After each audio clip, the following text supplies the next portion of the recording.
I go for refuge until I'm enlightened to the Buddha, the Dharma, the Sangha. By my accumulations or practice of giving and so forth, may I become a Buddha to benefit sentient beings. I go for refuge until I'm enlightened to the Buddha, the Dharma, the Sangha. By my accumulations practice of giving and so forth, I go for refuge until I'm enlightened.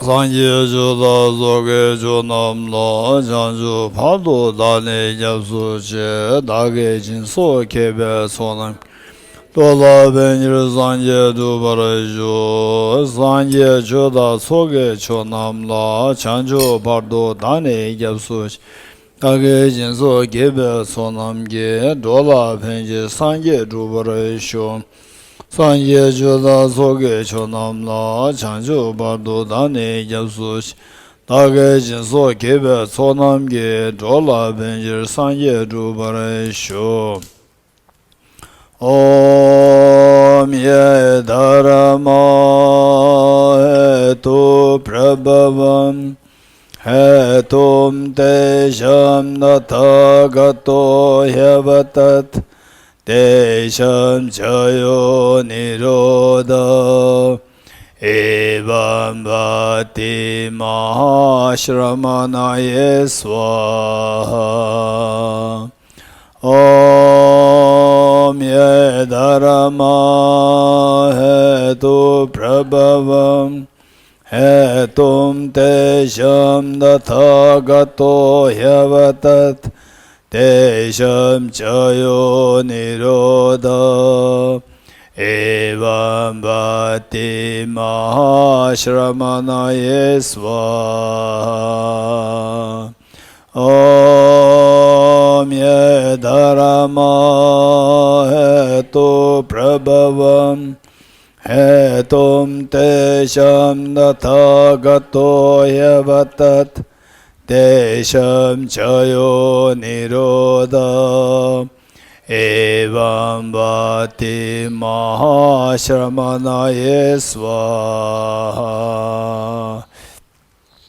All phenomena arise from causes. The causes are taught by the Tathagata. The cessation causes as well as taught by the Gracia. Deyatha Om Gate Gate Paragate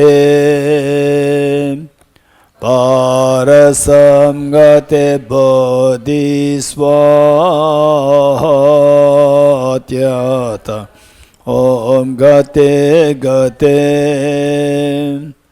Paragate Parasam Gate Bodhisvatyata Om Gate Gate Paragate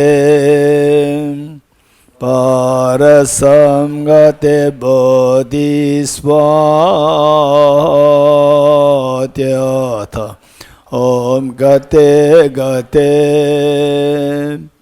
Paragate Parasam Gate Bodhisvaha. Okay, yesterday we were reading A Lamb to the Path of Enlightenment. You remember which verse we... 57. page 139. Page 139 and verse 57. 57 done.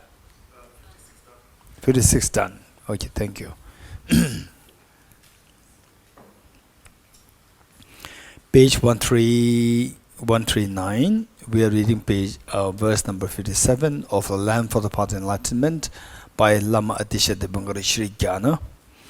And who brought this teaching on the whole genre of teaching on bodhicitta to Tibet, who in turn received these teachings from Lama Selingba, Indonesia.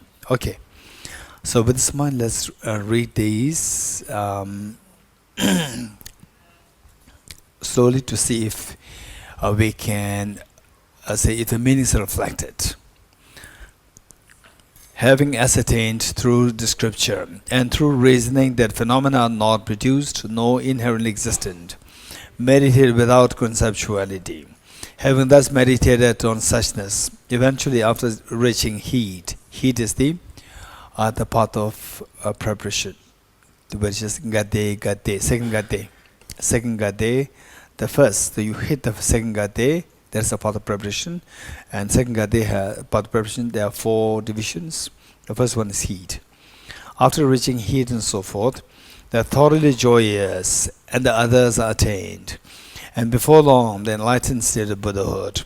If you wish to create this with ease, that collection for enlightenment, through activities of pacification, increase and so forth, gained by the power of mantra, and also through the force of 8 and other great attainments like the good part, if you want to practice secret mantra, explain the action and performance tantras. Then to receive at the preceptor initiation, you must please an excellent spiritual teacher through service, valuable gifts and the like, as well as through obedience. Through full bestowal of the preceptor initiation by a spiritual teacher who is pleased, you are purified of all wrongdoing and become fit to gain powerful attainments. Because the great tantra of the primordial Buddha forbids it emphatically, those observing pure conduct should not take the secret and wisdom initiations. If those observing the austere practice of pure conduct were to hold these initiations, their vows of austerity would be impaired through doing that which is proscribed. This creates transgression that are a defeat for those observing discipline. Since they are certain to fall to a bad rebirth, they will never gain accomplishment. There is no fault if one who has received the preceptor initiation and has knowledge of suchness listens to and explains the tantras and performs the burnt offering rituals or make offerings of gifts and so forth. I, the elder Dibangara Shri Jnana, having seen it explained in sutras and in other teachings, have made this concise explanation at the request of Changchubu. Okay.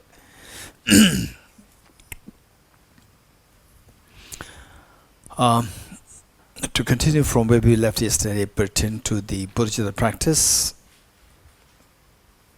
the first method. What's the first method? Sevenfold cause effect method and Bodhicitta. And of the 7, we did remember all beings as one's mother, and number 2, remembering the kindness. Okay. The remembering the kindness. I would like to share this with you, that we all have that experience of the kindness that we receive from the mother. We all have that experience. Not only you have the experience, that you also demonstrate the same love and you reciprocated this love and affection to your mother, or to your father, to your brother, to your sister, to your to children. And but particularly for towards the parents or mother, as you grow older, gradually it shifts, and particularly when you become more independent, self-sufficient, then the dependence on the mother diminishes. And then, yes, of course, you get good education because of your parents' the efforts, but you take for granted. And then once you reach the age like 16, 17, 18, 19, at times you may be better educated than the parents, and you may see wrong things in the parents, that she's not as educated as me, her thinking is not as mature as me. And how come that you become mature? It's because the parents, they invest all their money after your education, giving food, just sacrifice their time. Instead of reading books, they sacrifice time to take you to school. Instead of again reading book, meditation, they sacrifice their time to go to pick you up. It's through this that you have become somebody who is self-sufficient in the world. And now you forgot these things. How, for example, that story which we shared yesterday, that the mother lost her eyes, not for anything else, not because that is the mother's weakness, it's the mother's kindness that the son should not suffer, the child should not suffer. in the future amongst other people, and that his children should not suffer embarrassment to see that their father has, is impaired eyes and so forth. So look at the mother's sacrifice is amazing. It's amazing. So with this in mind, we are to bring these experiences. And I'd like to share with you that there was many years ago, 2004, how many years ago? When this girl was not born. Right? When you were born? 3. Which month? December. It's just, I think, about like maybe 4 months after you were born. Okay. What is this girl? 2002, when you were crawling. Right? Okay, so what I'm saying is that this incident happened in 2004. 2004. I think 2004, it was like they already started program in, I think, what? 2004, January, February, and then concluded by May.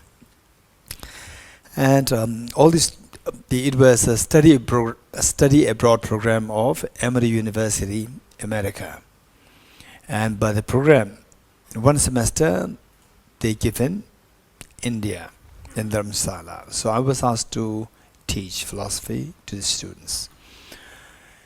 And we built a good relationship, the students and myself. And after the completion of 3 months, then the students, they had to go for field trip meaning 1 month they go to get experience, and also to think of designing their own dissertation for that program. After this they come back and then leave for back to America. And before they leave, the students, they come to see me one by one at different times.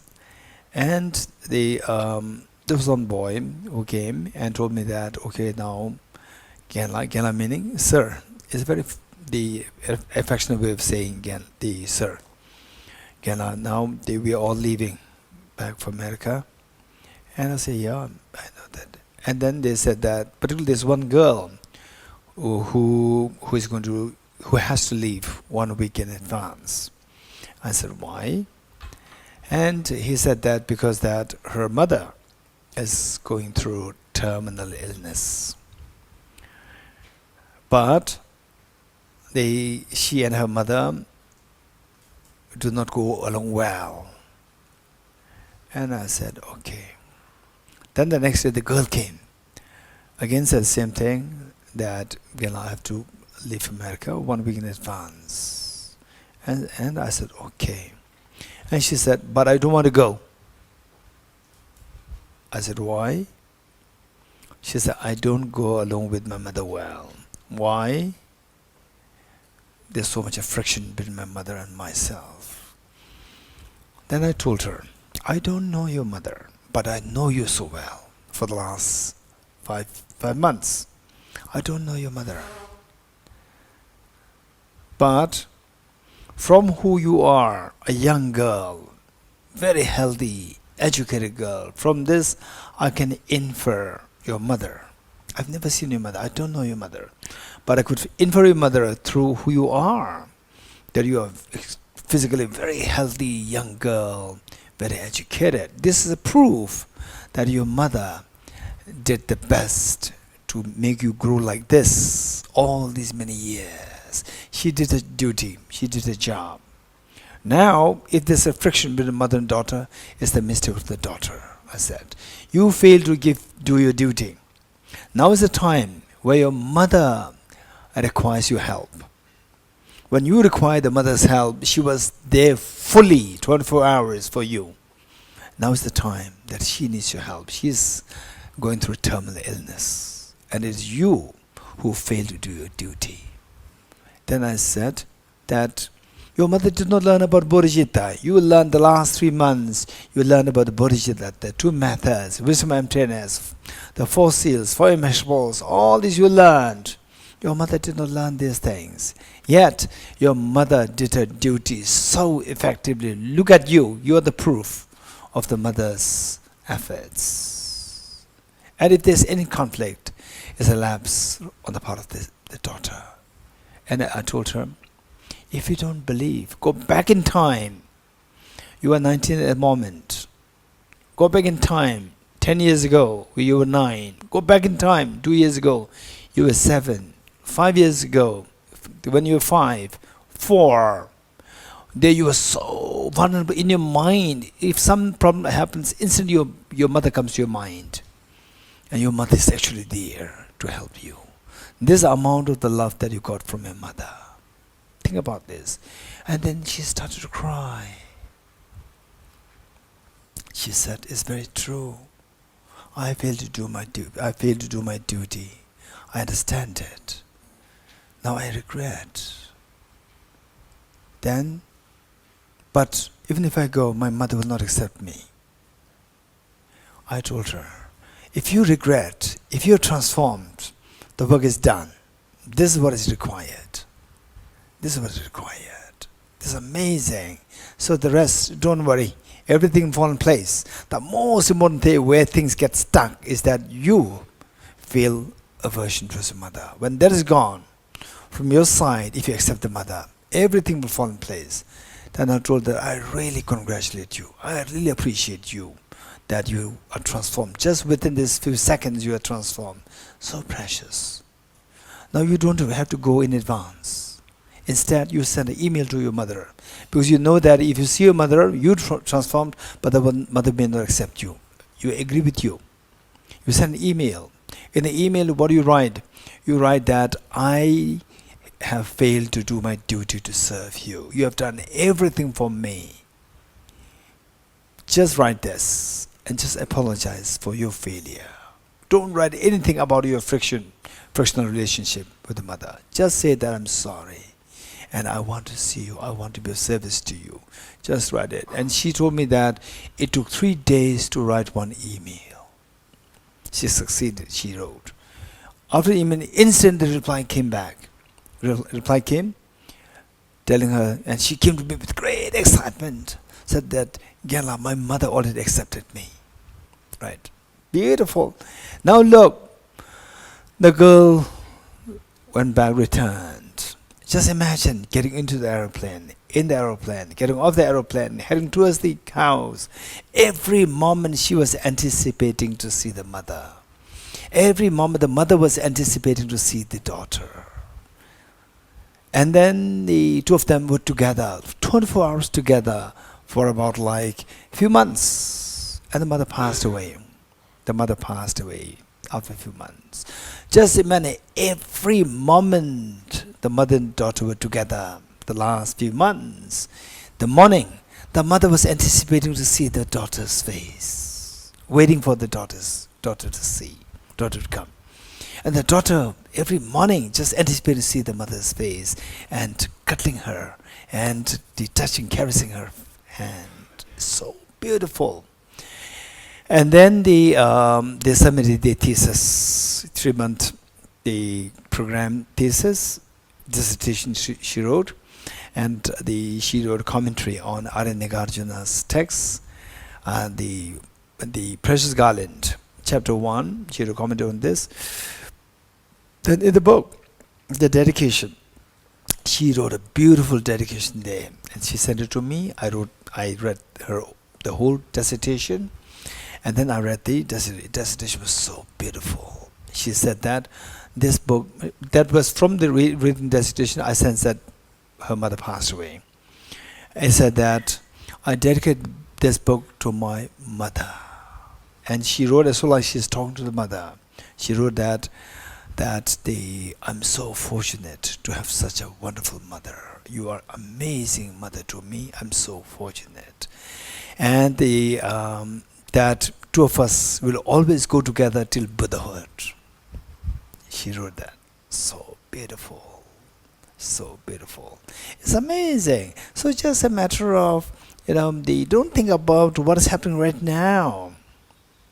We become a little self-sufficient, dependence is less, then we take for granted mother's love, and then you do something with your mother thinks it's not good for you, and then she says something, and then you just fight back, and then it builds up, the friction builds up. Whereas deep inside the mother loves you so much, and you also deep inside, imprint of your love for your mother is still very strong within you. But the bad thing is that it goes down, down, down, and then on the surface, what surfaces the immediate frictions. These surface, and the more the frictions, more this incredibly beautiful imprint that you laid of the mother's love, that you felt was the mother, it keeps going down. It's so difficult to dig it out. So, if you are able to go back in time meaning from the surface go back a little down, we say 2 years ago, 10 years ago, 15 years ago, 20 years ago, and then gradually it will hit the imprint. That imprint will come out. Then you see that the world is very different. You can see the mother's love, which is so precious, so precious. Instantly, then the girl started to cry at that moment, saying that, yes, I understand it is my mistake. So, because that she's able to go back in time, and she could feel there when she was 5 years old, 6 years old, 10 years old, and feel the mother's love and affection. Okay, so these are things we reflect on the benefit that you get from your mother, the love that you get from your mother. This is amazing. The sacrifice of the mother is amazing, and in fact, in many places, a young girl, extremely brilliant and going to medical science, becoming the medical doctor, and finally giving birth and quit the job and becoming a housemaker. You're getting it? Why? Just to raise this child. It's purely out of love. She did not study medical to say that, okay, I'll study medical, I'll put all my effort, struggle, and then I'll quit it. No. Initially, she had a lot of huge goals, aspirations in her mind. I'll become a medical doctor, I'll do this research, that research, and so forth. The life full of meaning, and suddenly giving birth to a child, get married, giving birth to a child, and then love towards the child far exceeds her aspiration for the goal. Just quit the goal. Everything is a pure sacrifice out of love. And who is that child? Who is that child? Each one of us. Each one of us. 99% of us, we are that child where the mother sacrificed for you. So remember these. The mother's love is so beautiful. So I personally, usually, I don't really have any passion or so forth. Yes, I'm so fond of physics, even today. And I'm so fond of the emptiness concept, and of course the practice of bodhicitta. These are the things which I like so much. And particularly the bodhicitta thing, wow, this is amazing, it's so beautiful. But you have it or not, this different story. But this sentiment is amazing. And the wisdom of emptiness is so profound, wow. On the planet Earth, Prince Siddhartha, 2,500 years ago, he taught it. And later commented upon by Nagarjuna, Acharya Chandrakirti. Wow, this is so precious, so precious. So, with this we see that that this is something which is so precious, to think of the mother's love. And it so vividly reminded me of it was actually, later on I can understand it, that it was actually like a video clip of one boy in a college, and the professor, he was asking, what do you want to do? All his students, what do you want to do? What do you become? What do you want to do? What do you? And it's actually medical. And the boy said that, no, I don't want to do anything. And the professor knows that this boy is very bright. Why not? And the boy said, why should I do anything? Why should I put so much effort? For whom? And the professor was shocked. What do you mean by for whom? Then the boy said, earlier I used to have my mother. I do everything just to make her happy. Now my mother's left the world. Now there's nobody in this world for whom I have to really put effort to make happy somebody. No, there's nobody there. And he feels so just lonely by himself, no meaning in life. And the Prophet said, no, you should do this for me. I will take pride in your achievement. And this boy, he said, who will take pride in what I achieve? It's just pointless. It's waste of my time. And even if I just climb the stair of the life to such a high level, who will take pride? There's only one person on the earth who takes pride in the success. My mother, she left. She's no more with me now. She died. She passed away. Now who will take pride? What's the waste of my time to spend so much of time in this? And the Prophet says, no, I'll take pride in you. Then the boy started to feel the love of the mother radiated from this professor. And the professor, he was extremely kind to this young boy. And the boy started to work so hard, feeling that there's somebody who still is not that now the world is empty. There's somebody there in this world who still takes pride in my success. He worked so hard. Look, this is the power of love and affection. It's amazing. So, when the love and affection is there, a genuine affection is there, all what we call rules, regulations are redundant. They're all meaningless. All rules and regulations are to make things happen. With love and affection, everything will happen. Which even the rules and regulations cannot make happen, love and affection can make it happen. It's beautiful, it's amazing. Okay. So this is remembering the kindness of one's mothers. All the mothers, not only the mother of this life, right? And whereas if you cannot think of the mother of all the lives, then or if you see somebody as difficult and no, I don't care. So then the bodhicitta is not there. So in fact, I remember myself when I was at 19, like this girl's age, I became a monk, and then joined the monastery, and I was so keen. So bodhicitta teachings happen only in the third, fourth year, not in the first year. But right from the first year, I was so keen to learn about bodhicitta and practice it. So keen. And so when His Holiness Dalai gives teaching, public teachings, and bodhicitta, I would pay just rapt attention towards His Holiness teaching, noting all these points which I'm sharing with you. Right, 7-point mind training. These points are very clearly stipulated in the textbooks. The 9 steps which I shared with you, they are not found in the books. His Holiness taught it when I was 19 and 20. I noted them down. And I've been practicing on the basis of these 9 steps, which His Holiness said in public, for public teaching when I was just 19 and 20 years old. So that was what I will share with you. Although these teachings, the essence of the 9 steps, they were given there in the various books, but in form of 9 steps, one by one, just spoon feeding was not there. So this is all what His Holiness said, and then I noted them down. I tried to put them into practice, and then later on sharing with the people.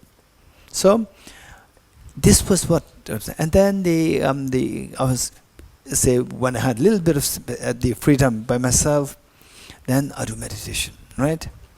The bodhicitta 7 steps. Then it comes what? Remember all beings as one's mothers. Then number 2, remember their kindness. Then number 3, repaying their kindness. Then number 4, seeing beings in the light of great affection. Then number 5, great compassion. Number 6, altruism. Then number 7, bodhicitta. What is bodhicitta? May I become Buddha for the benefit of all sentient beings. So there's one person in my life, extremely complicated, right? Just the mere thought of the person, just this young boy, age 16, 17, 18, the mere thought of the person just stirs from deep inside. And then may I become Buddha for the benefit of all sentient beings, except for this person. except for this person, right? No way. I cannot include this person. Except for this person, I may become Buddha for the benefit of all sentient beings, right? So later on, there I see that this is a child's game. This is like a small child, right? Buddhahood means expansive universal compassion. Where's the universal compassion if you say except for this person? If there's no universal compassion, where's the universal happiness, infinite happiness? If there's no infinite happiness, there's some stain still left. Where's the Buddhahood? You're getting it? So what I'm saying is that this is so important to see that everybody's included for your own good. And later on, it'll become, initially the love should be like the child's love towards the mother. Then gradually it'll be transpired into the mother's love towards the child. So this transition will happen naturally. Okay, good. So remembering all beings as one's mothers, remember their kindness, repaying the kindness. Step number 3, repaying the kindness. There's nothing really special there. Just make a commitment. Because that this is the enormity of the benefit that I got from all my dear mother sentient beings. When they were my mothers, I got the maximum love and affection. I must repay their kindness. Taking a very courageous, bold, step to take the responsibility on my own shoulder. Just make this commitment. For example, let's say there's some people, when you see, say, somebody trapped in the blazing house, right?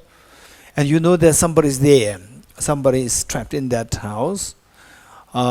Say some people, they risk their life, jump to rescue others. And some people, they run away themselves, right? Where lies the difference, this question? Where lies the difference?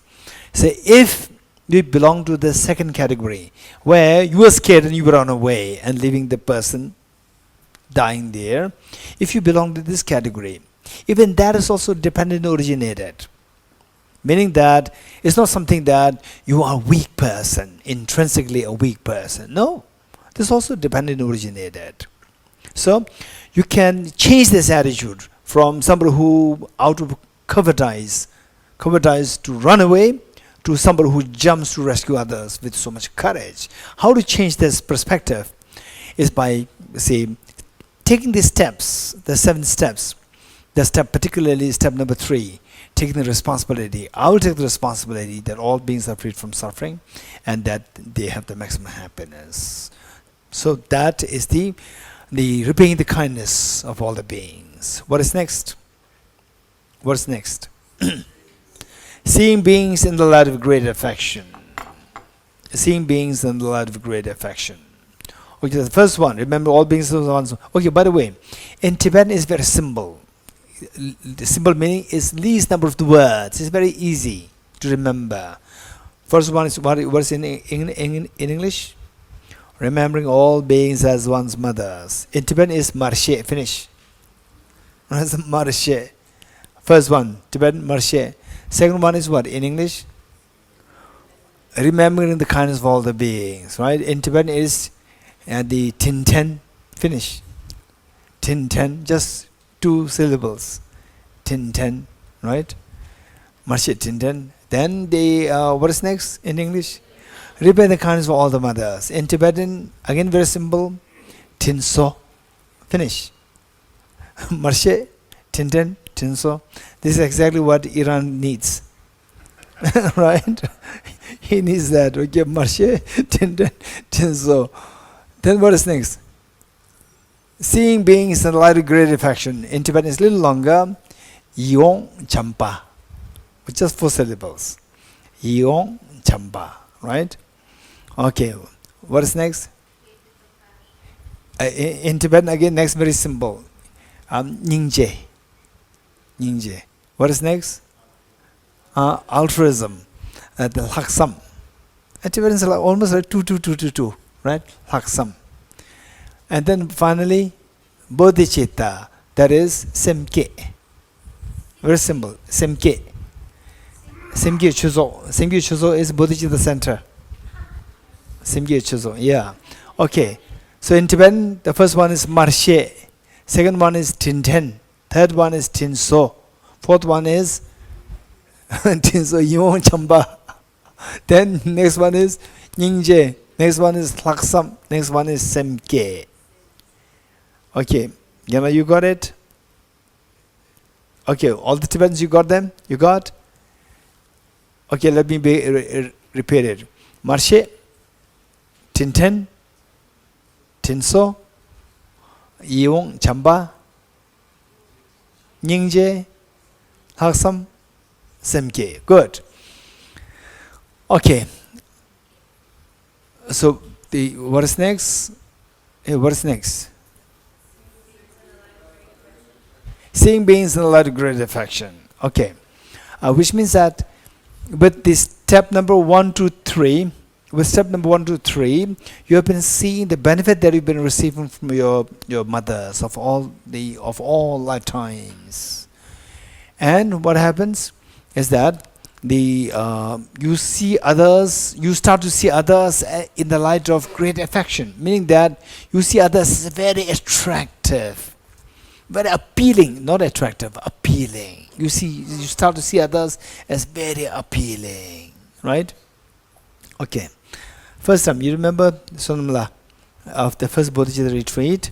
You remember Mr. Rajiv from Mumbai? Yes. So there's the teaching there, the same teaching, the first retreat that happened in the Punisthala ashram.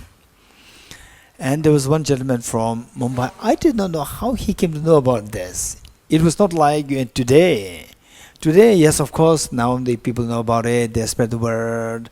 That time it was the first time. And he came from nowhere, from Mumbai to all the way to like close to Bangalore. Yes, and then we are doing this step, which is seeing beings in the light of great affection. In Tibetan, Yon Chamba, where because of this affection, you see other beings as so appealing, so pleasant, so nice to look at. And he said, Geshe-la, can I interrupt you for 1 second? I said, yes. He said that there's a saying. It's amazing. I still remember his face so vividly. You remember that? You remember his face? How many years ago? 2013 beginning, right? How many years? 2013? Like 10 years ago, right? And he said, Geshe-la, can I interrupt for 1 second? I said, yes. He said that, okay, listen. He said, in this world, there's only one most beautiful baby. Let me repeat it. He said, in this world, there's only one most beautiful baby. All mothers have it. You're getting it? In the eyes of the mother, your baby is the most beautiful one. You're getting it? There's only one most beautiful baby. There's your baby. But all mothers have it. You're getting it? It's amazing. I said just this line, and I was trying to explain, and he put it so beautifully in this, saying. It's amazing. So what happened was that, so similar to what he said, was that it was like I was in class 6, I think, class 6. Maybe age what? 10, 11, 12, 11 or 12. And my classmates, they're updated with all the information. And I was the one who was backward in terms of information, right? So my classmates, they were saying that Richard Gere. You know Richard Gere? It's Richard Gere, right? And Gere, young Tibetan boys and girls, they rooted literally Gere, Richard Gere. And my classmates, they are saying, Richard Gere. He was at his peak of the success of his career. It just maybe like in 20s. He must be late 20s. All the boys and girls, they were saying, Richard Gere. And this boy does not have any clue what is Richard Gere. Right? And everybody's so excited. And I also pretend to be excited. Yes, right? What is Richard Gere? Right? And they were all running. I also ran with them. And what is Richard Gere, right? You don't know, I'm still running, right? And you don't know, I don't know, what is it? What is Richard Gere? He's a very famous Hollywood star, right? Then I ran with them. And suddenly there was a gentleman there. Gentleman escorted with Amalachung Ushula, younger sister of His Holiness Dalai Lama, taking him around the school. And it was I thought that he was glowing with light, something very special. What? There's just a man there, right? Why is he so popular? Why is he so famous, right? He's so smart. What is my father's more handsome than him? My father's way more handsome than him. What is this? I thought Richard Gere. What is this? And then I was 12, then 14, 15, 16, 17, 18. One of my aunts, at one point I was with my aunt in her house, and she was sharing, I lost my mother, by the way, I lost my mother when I was just 5 years old. And she was related to me through my mother. And she was sharing about my mother, her relationship with my mother, and about my father's siblings, family. And she said that your father, including your father, they were 7 siblings. That I already know. Yes, I know that. And she said that of the 7 siblings, your father is the ugliest. Right? That's what she said. And I thought, what happened? So my father is way more handsome than the Richard Gere. Right? What happened? She's saying that my father is the ugliest. And I know the siblings of my father, my aunts, they're not really attractive. Right? They're not attractive. My father is even worse than them. No, it can't be true. So later on, studying Bodhicitta, this step 4, seeing all beings in the light of affection, then I realized this is actually what was happening to me. I was seeing my father as more handsome than Richard Gere. Right? So it was, then I could resonate so well, this 4th step.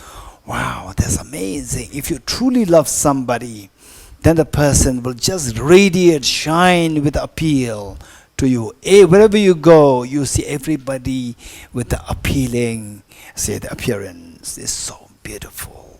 So the moment, you see somebody who you love very genuinely, instantly, even your cells relax, your body cells relax, you feel so much at ease. The moment you see that person, instantly you feel so much at ease. Particularly who is extremely sensible, who is extremely kind, extremely knowledgeable.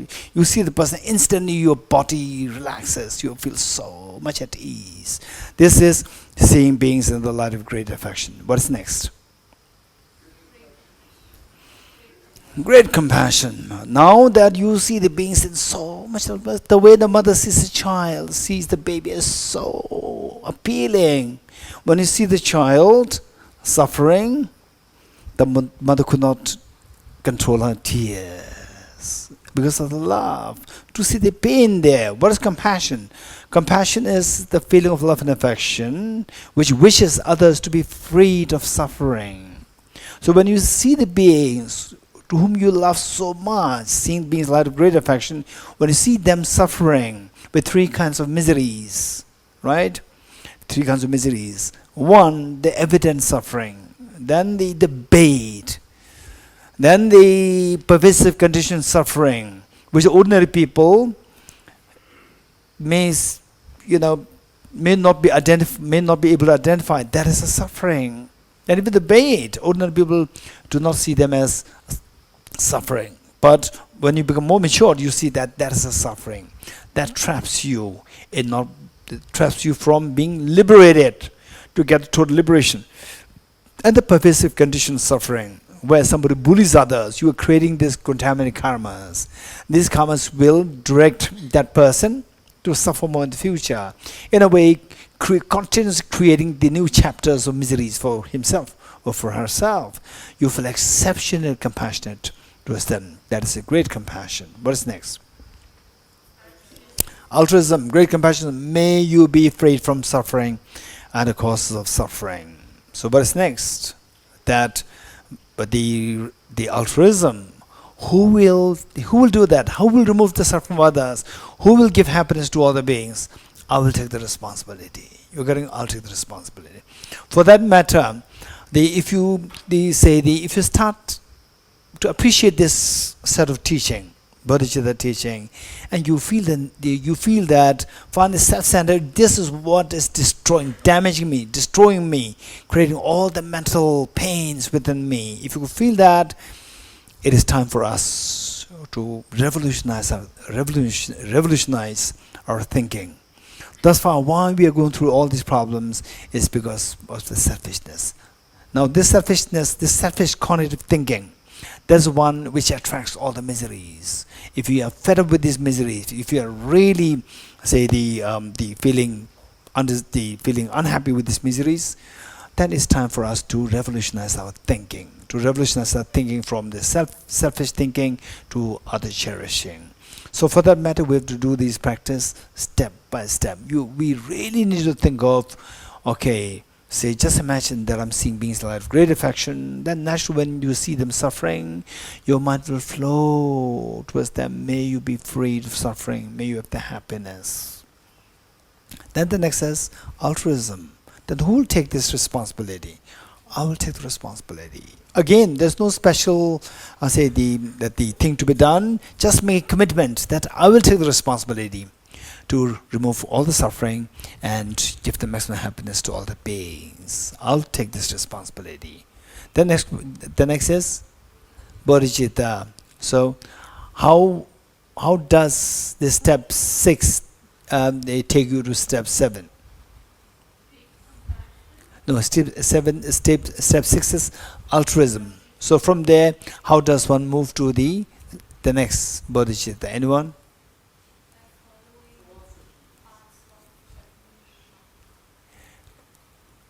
Good. Okay, Pamsila. You already focused all sentient beings. You said that I will take the responsibility to remove all the suffering of sentient beings. I'll take the responsibility to give the maximum happiness to all the beings. You focus already the way you are doing. The way you are doing to everyone else. He is amazing, this young man. Since many years, he's always taking some initiative. Not for I. He's taking initiative for the Tibetan youth. Since many years, since early age. That's amazing. Yeah, so you are the right person. I will take the responsibility. You are taking the responsibility. Yes, that's amazing. Great inspiration for so many. It's amazing. Okay, so this girl, what did you say? Okay, so as I say, she remembers what we said. This is so important. What we said before, remember these, right? These should be like the skeleton of our understanding. Once you have the skeleton, then you practice it, and then you'll make it richer, right? You can make it richer. Okay, so she did just in one day, she remembers this so well. So the point is that, how am I going to do it, right? I will do it, but how? This question, how? Then, this is a good question. Let me check who did it, right? Checking who did it, then you came to realize that 2,500 years ago, there was a Prince Siddhartha who was trapped in the same dilemma as I was in, that I must benefit all the beings. And then he started following, he left the palace, and then he succeeded. So how did he succeed? He succeeded so well by taking the bodhicitta aspiration and then engaging in bodhisattva practice. If this is how he succeeded, I will follow his footsteps. You're getting it? By becoming Buddha to benefit all the beings. So, bodhicitta, may I become Buddha for the benefit of all sentient beings. Good. Okay. If I understood correctly, that is to see yourself as a lineage. That's the point? Say it again. The mic. Try to generalize it. Say it again, right from the beginning, from the scratch. So, in order to pass from altruism to bodhicitta, is to see yourself as a part of a lineage. That's the point? Not lineage. Not lineage. It is just, how can I make it happen? Right? How can I help the other beings? How can I remove the suffering from others? How can I give the maximum happiness to others? How? So the answer is like a ready-made given, right? That you have to perfect yourself. In other words, to make a symbol, how to give the maximum benefit to others. by becoming best of the guides. Guides to take somebody from suffering to the ultimate happiness. Buddha does not watch the negativities of beings. Nor does he remove the miseries of the beings with his hands. Nor does he transfer his spiritual realizations onto them. It is only by giving the teachings of the suchness, the truth, that the beings are liberated. Which means that by yourself becoming the best of the guides. What do you mean by best of the guides? Best of the guides should be marked by three qualities. Best of the guides should be marked by three qualities. What are the three qualities? Perfect love, perfect knowledge, and perfect power. Why three qualities? Again, this question. Why three qualities? You're getting it? Okay, let's say, imagine that you were a very little girl or little boy, maybe age 10 or 12, and your father tells you that, hey girl, hey boy, study well. I'm always there to help you. If you study well, I'm always there to help you. Then one time it was your exam knocking the door after 1 week. Exam what? Physics. Right? Physics. So, physics is a very complicated subject. I remember my father said, if I study well, my father is ready to help me. Okay, now I need his help. You go to your dad and ask, Dad, you promised me to help. Yes, I'll help you. Yeah. I have an exam, physics exam 1 week later. Please teach me physics. And the father said, I'm very sorry. In my school days, I always failed in physics. Right? So why the father could not help you? Because of lacking knowledge. If you are to help somebody, your knowledge should be perfect. In other words, if you are to help the other person effectively, most effectively, you must have the perfect knowledge, number one. So the father said, don't worry. But our next door neighbor is a Nobel laureate in physics. Right? And then you go there, knock at the door, and the one with thick spectacles said, hey little girl, little boy, what do you want? My physics exam is knocking at the door. Please teach me physics. Right? So say in American dollars, right? $2,000 per hour. Dr. William, $2,000 per hour, okay or not? Very expensive. Very expensive. Per hour is very expensive, right? Oh, no way, no way you come to your dad. This is for $2,000 per hour, right? Even this professor in physics could not help you. Does he have a problem of the knowledge? No. Why he could not help you? Because he doesn't love you. If your father is of this stature, he will never ask for $2,000 per hour. You're getting it? He is lacking love. Even he could not help you because he is lacking love. Number two. Right? Then the father is very sad. You are very sad. Then the father, again, another thought came to him. Don't worry. Your mother, although she is not a professor in physics, but when she was in school, she was always a topper. Right? Always a topper in physics. Okay, good. At least she can teach you your level. Then the mother comes in the evening. And you jump to the mother, teach me physics. And the mother says, please stay away. I have a loose motion problem. Loose motion problem? Stomach problem. Right? She has she's aching. She's having pain, physical pain, right? She's I need to lie down. Please don't come close to me. Don't touch me even, right? So she could not help you. Does she lack knowledge? No. Does she lack love? No, she could not. What's the problem? She doesn't have the power. You're getting it? Anybody who is endowed with these three perfect powers would be forever ready to guide you, to give you the maximum guidance. So therefore, what's your job? How can you most effectively take others from suffering to happiness, or to get rid of the miseries and to give them maximum happiness, is by becoming yourself the best of the guides. What do you mean by best of the guides? A guide who is endowed with three perfect qualities. What are they? Perfect knowledge, perfect love, and perfect power. You're getting it? And anybody who is endowed with these three perfect qualities is known as Buddha, the fully awakened one. the fully awakened one. You getting it? Okay, in terms of knowledge, there's nothing restricting the mind, because the mind, all the mental flaws, cognitive errors are all removed. Cognitive obscurations, afflictive obscurations, all are removed, cognitive obscurations removed.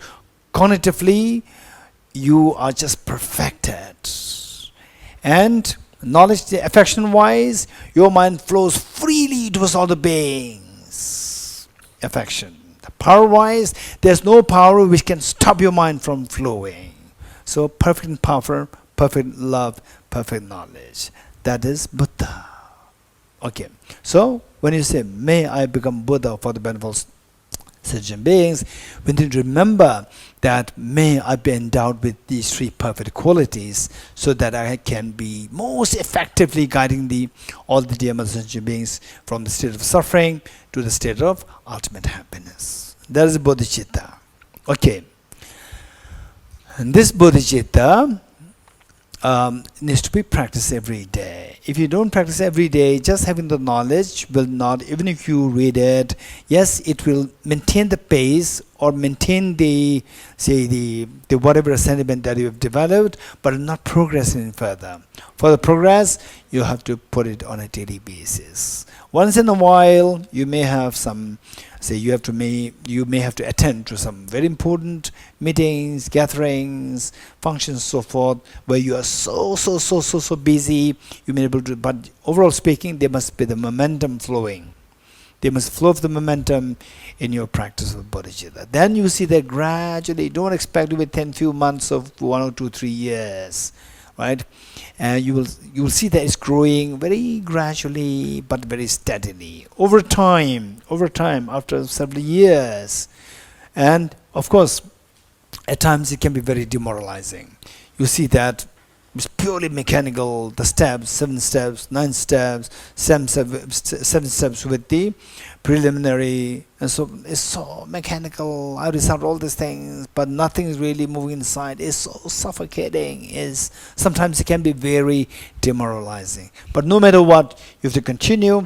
And if you really get stuck where progress is not happening, and for a while, it is time for you to meet with people who actually practice bodhicitta. And then the person also should be learned, if possible learned, not just kind, very kind, nice in general.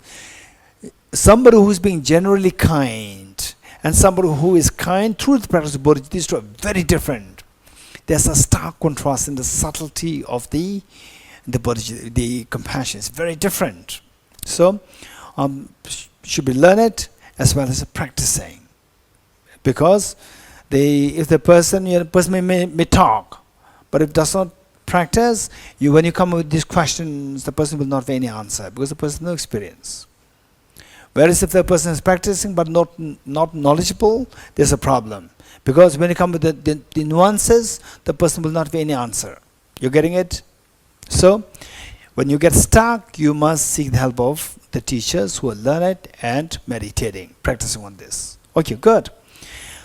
So this bodhicitta, there are 2 kinds. There are various ways of classifying the bodhicitta. There are 2 kinds of bodhicitta. One is known as aspirational bodhicitta, and the other one is engaged bodhicitta. Aspirational bodhicitta and the engaged bodhicitta.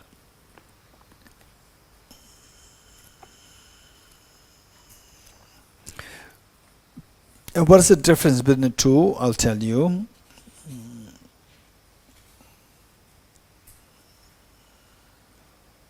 Okay.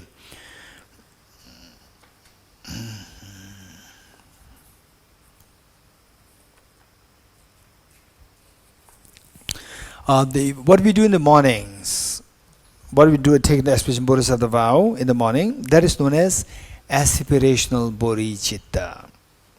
And the other one is engaged bodhicitta.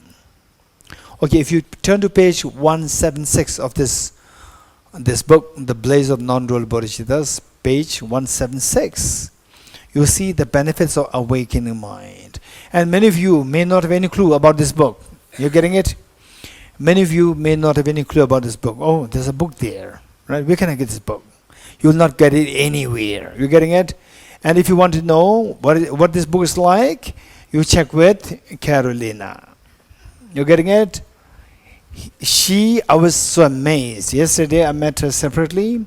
She said that this book is so good. You know why? Because she has been actually engaged in Dharma activities for the last 2.5 years. So from there, somebody who's actually on the ground, when they find this book, they will see this is a treasure. I was so amazed that she rightly indicated that this book is amazing. You getting it?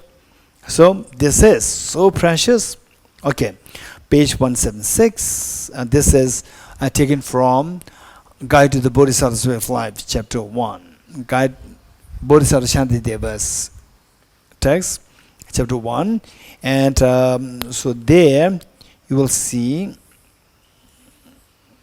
okay, verse number 16. So I would suggest, particularly when you're setting for a Bodhicitta retreat, personal practice, Bodhicitta retreat, sometimes you can sit for Bodhicitta retreat on your own.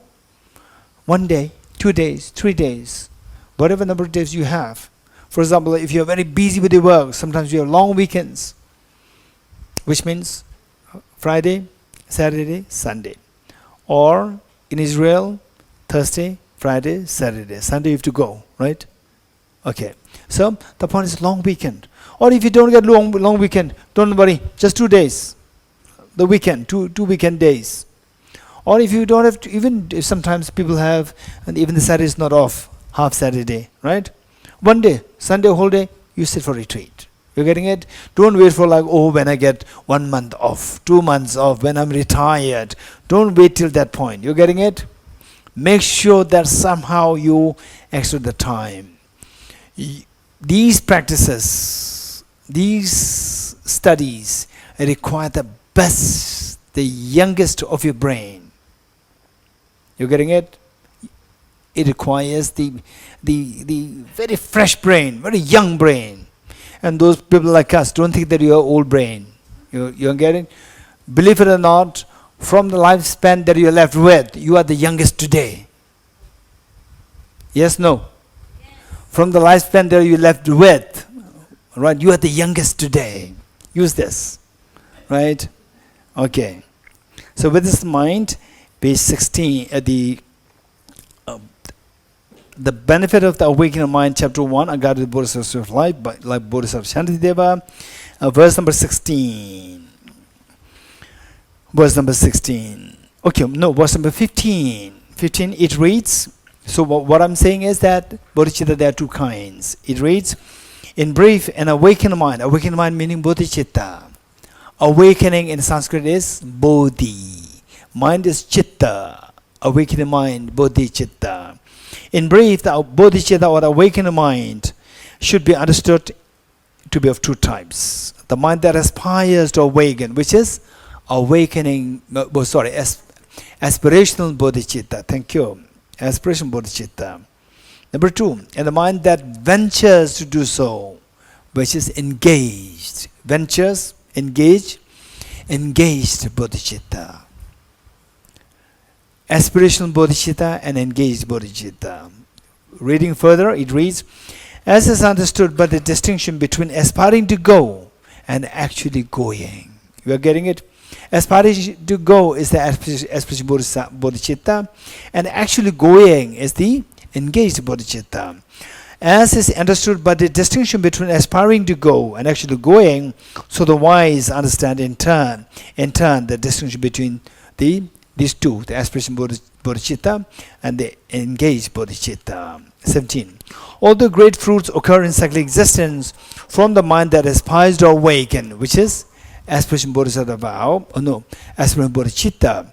From the aspiration bodhicitta, you get a lot of merit accumulation happen, but on an uninterrupted flow of the merit does not ensue as it does with the venturing mind. Meaning that with the engaged bodhicitta, the merit that you accumulate is far, far, far more than the merit that you accumulate by the aspiration bodhicitta. You getting it? Okay.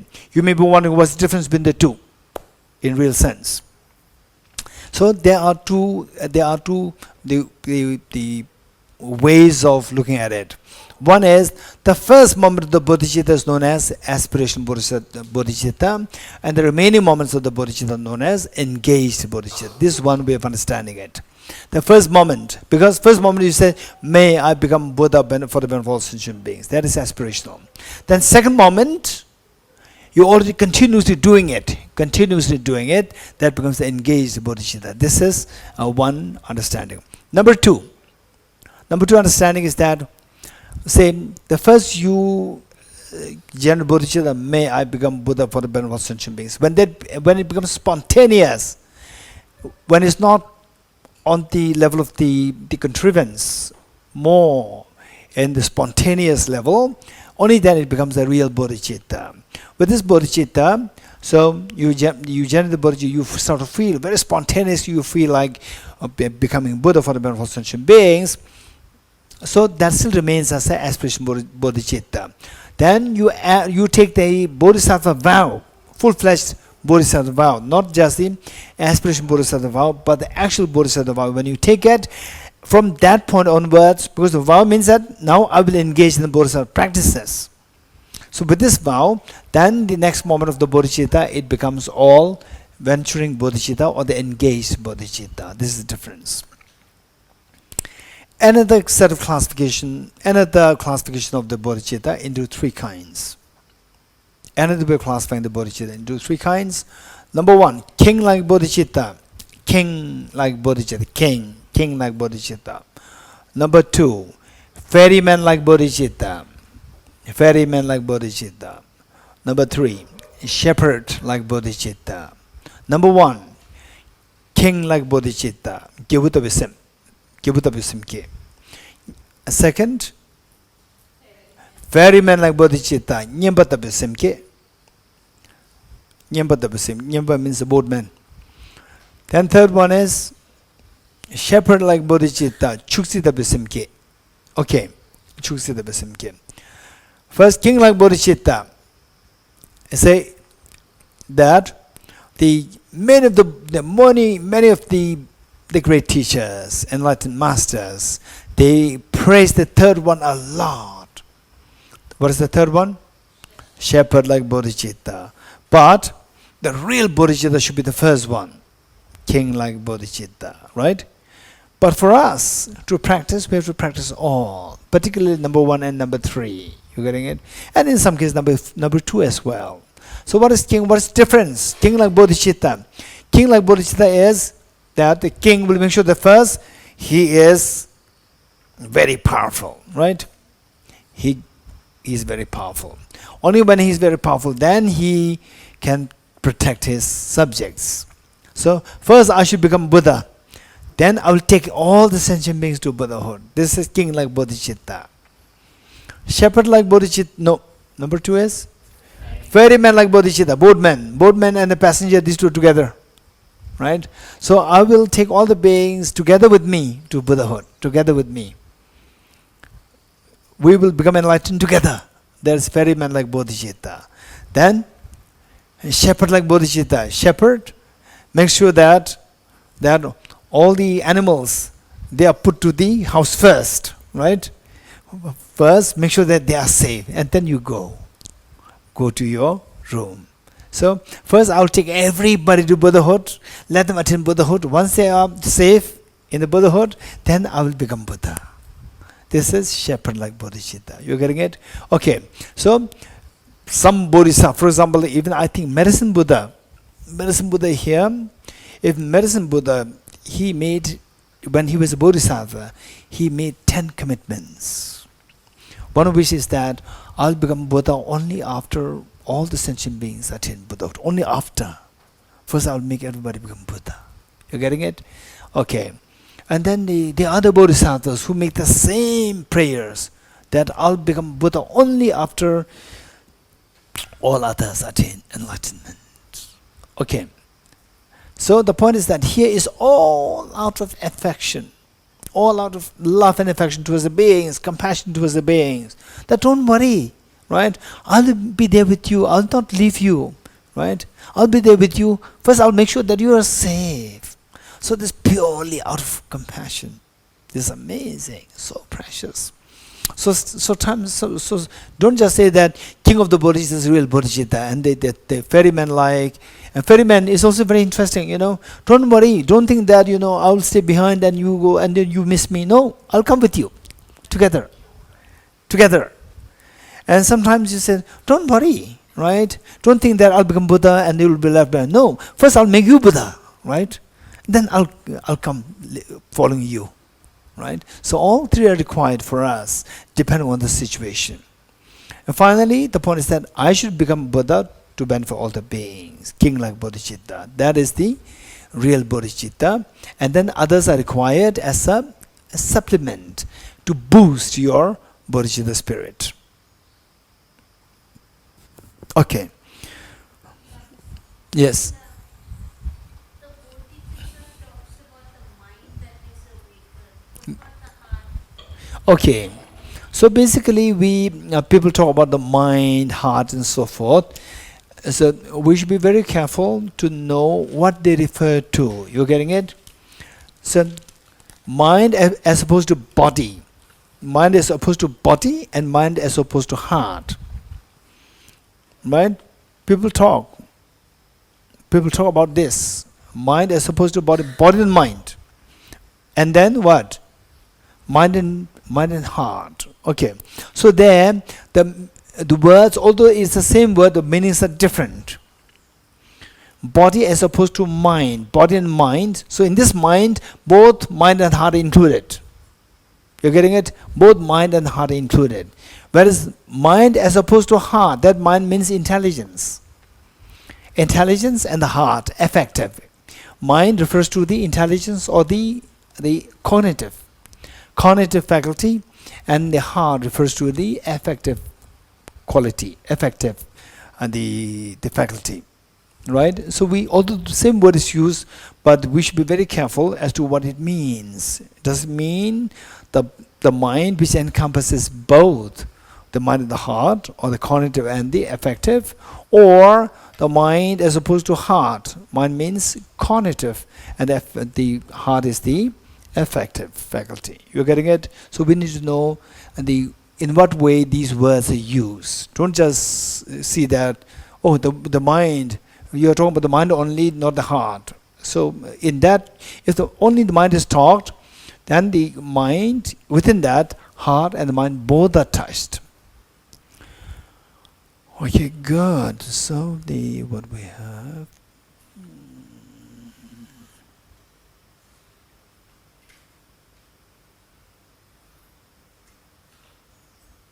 Oh, what time is it now?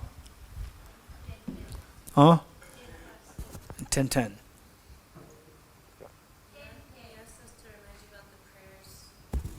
Which prayers?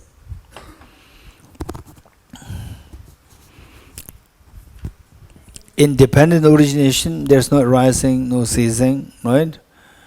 Professor William, what should you be reminding us? Same? So therefore I ask you, don't remind me, you have to remind me when I am wanted. Already? Which one?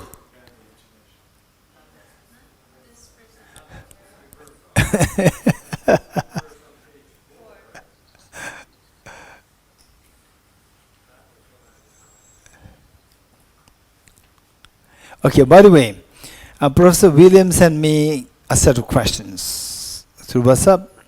The questions are brilliant. You're getting it? I'm tempted to share this question with you either the second session or the third session. In case if we succeed successfully, then the third session we can dedicate for question and answer. Right? Which means after the session. We have talk, right? So we can do it briefly. Yeah. And it's at 6 o'clock. Don't worry. Yeah. Okay.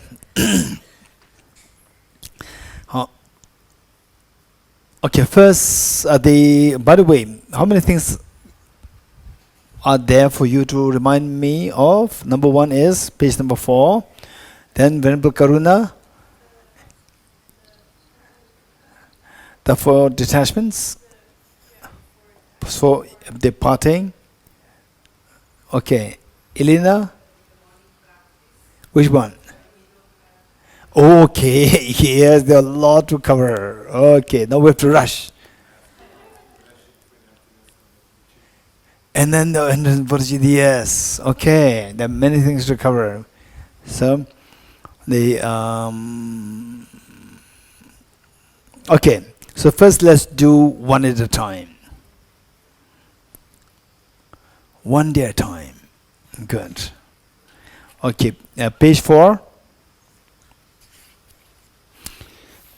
Okay, Professor William, would you mind reading that passage which you should be reminding me to explain? Which page? Page 4. Page 4. You know this. I want everybody to listen to you. Yes. Phrase we often read, independent origination, there is no ceasing, no arising, no annihilation, no permanence, no coming, no going, no separateness, and no sameness. I prostrate to the consummate Buddha, the supreme among all teachers, the one who taught this peace, which is free of elaboration. Thank you. And you know Professor William, he will be very unhappy if I tell you. He was the director of American University in Paris. Huh? The provost. Provost means the director or the vice chancellor. Vice chancellor of the American University in Paris, right? He recently retired, and he pretends also like he's just another person like myself and yourself, right? And he'll be very unhappy that I'm saying this in front of him. I know that. This is what I'm saying, right? He'll be very unhappy, right? Later on, he may complain to Laura, why Geshe is saying this? Okay, thank you.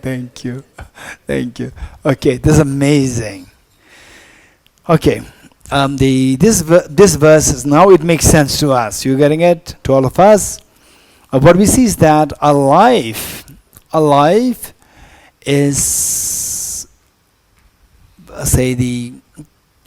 we don't really demonstrate, we don't give chance to the true nature of mind to manifest. The true nature of mind is full, infinite happiness and total fearlessness. But on the contrary, we attract a lot of fears, insecurities, unhappiness, conflicts, and so forth. This is not your true nature, right? And why we don't experience the true nature, while we crave to experience this, which is actually true nature, but why we not experience this is because that we don't allow ourselves to see our true nature. What's the true nature? True nature can be seen, say, one, emptiness nature. Other, dependent origination, to see that you have the possibility for the maximum happiness and no fears. And we fail to see that because of we were being obscured from having the vision of the reality. What is that? What is that which obscures the vision of the reality? Self-grasping ignorance. So what is self-grasping ignorance does is that we engage every day. We wake up, we expect, we hope for something happiness. As His Holiness always said, we live in hope and we hope for happiness. But on the contrary, we get all the unhappiness. How? We get up, then we go to interact with the world, interact with yourself, interact with the world. We meet with the arising and ceasing. Right? Arising and ceasing. And then what? Annihilation and permanence. And then what? Coming and going. And then what? Oneness and separateness. These are the 8 things that we are encountering in our daily life. Let's say that, oh, we are all on retreat. And where are you from? Day 1, which is 22nd or 23rd? Hey. Huh? 21st, you came here. 22nd, the retreat, first day, right? 21st, only few people are there. And you smiled. Where are you from? Right? Oh, I'm excited for this retreat. Retreat is arising. Now today is 28th. Now retreat is ceasing. Arising and ceasing. You getting it? And then say if you go now going back home, right? Okay. So from this, then the what? His Holiness's teachings. When? 2nd October. Okay. So there, where should I stay? Where should I stay? Right? Which hotel? Right? Which hotel? So where should I stay? Arising of the teaching season, right? And then then booking your. Is there anybody who's going up? Can we share a taxi?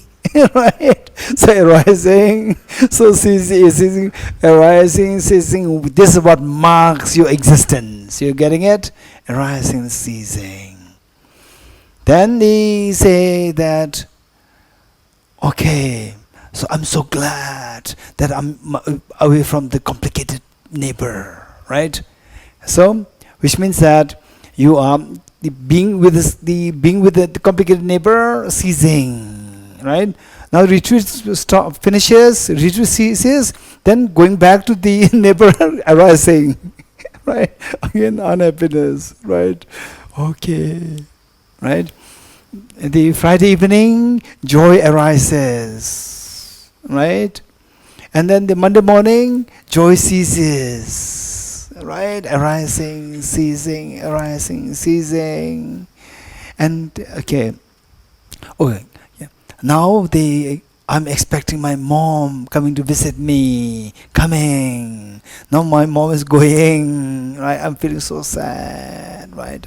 Okay, now I lost my mom, I lost my dad, gone, annihilated, right? And then, oh, now this person, very complicated, so this is a now permanent figure here, right? Permanent. Right? Oh, no way, I'm suffering now, right? Oh, never mind, he is what is that? Transferred. His job is transferred, or her job is transferred somewhere else, annihilated from this place. Wow, happy. Good person annihilated, very sad. Bad person annihilated, you're so happy. Good person permanent, so happy. Bad person permanent, so unhappy. Right? Oneness, differentness. Right? Say, East Germany, West Germany. Is there anybody from Germany? Right? Say East Germany, West Germany, saying that we are one country. Right? We are one. We are not separate. And North Korea, South Korea saying we are separate. We are separate. No, we are not one. Tibetan saying, Tibetan China, no, we are not same. We are different. We are different. Right? We are separate. And CCP saying, no, we are one. We are one. Right? And we are one. And the Tibetans say we are not one, they are very angry, right? And Tibetans, we are saying we are not different, and CCP saying we are one, Tibetans are very unhappy, right? So look, this is how and in the family, right? Oh, we are one family. What one family? You are abusing all that time, right? So you want separation. And some say, no, you should be, we are one family, we should be together, we should be one, you should not be separated. So look, this is how our life is simply marked by these 8 phenomena. And seeing the 8 phenomena as objectively real, we are blown into problems. So if you see these 8 things which confront us at all times, 24 hours, if you see them as like illusion, you're freed, right? So it says, independent origination. The reality state, no independent existence. Everything is dependent originated. Where things are operating on the dependent origination level, there is no independent ceasing, no independent arising, no independent annihilation, no independent permanence, no independent going, no independent coming, no independent oneness, no independent separateness. These are all like illusions. These are all like dreams. There's nothing really there from the objects, like all going, coming in dreams. Oneness, separateness in the dream. Annihilation, permanence in the dream. Ceasing, arising like in the dreams. You wake up, you are not affected by any of these 8 phenomena. This is freedom, right? Independent origination, there's no ceasing, arising. Meaning independent origination means opposite of dependent origination is independent. Independent origination, there's no independent ceasing, no independent arising, no independent annihilation, no independent permanence, no independent coming, no independent going, no independent separateness, no independent sameness. Okay, imagine that in the dream, nightmare happens to you. You have a nightmare. Then you have so much of problems. You wake up. You are freed from the nightmare. You are freed from all the fears of the dream. So there, you said, this is the total freedom. This is the total freedom. Let's say that, okay, let me create a scenario. Sonamla. Let's say that you have a dream where that ghost is chasing you. Ghost is chasing you. Happy? Not happy. Ghost is chasing you. And you're on the verge to be caught by the ghost. And suddenly your father comes. Hey son, what happened? This ghost is troubling me, right? And the father says, oh mani pe me hung, right? And the ghost runs away. You're happy? Good. And now the father says, Sonam, can I leave now? He says, okay, right. The father leaves, and the ghost from behind the tree again comes back. You happy? Not happy. So, 3 scenarios. 1, the ghost is chasing you. Number 2, the father says, Om mani padme hum. Or the father shows the cross. Cross, and the ghost runs away. Right? Okay. Then you're relieved. It's so relieved. Number 2. Then again, the father leaves, ghost comes back. And the next, you wake up. Which is what you prefer? Tell me. What do you prefer the most? Waking up. How many agree with Sonamla? Listens. Good. We all agree with this. You're getting it? So, in the dream, the ghost chasing you, this is suffering. Right? And the father, oh mani padme hum, and the ghost runs away, or showing the cross, the ghost runs away. Right? That is like a suffering change. Right? Because the moment the father leaves, again the ghost comes back. And then you wake up, full awakening. You prefer the full awakening. Good. We prefer the full awakening. So there, nothing of the dream can affect you anymore. You getting it?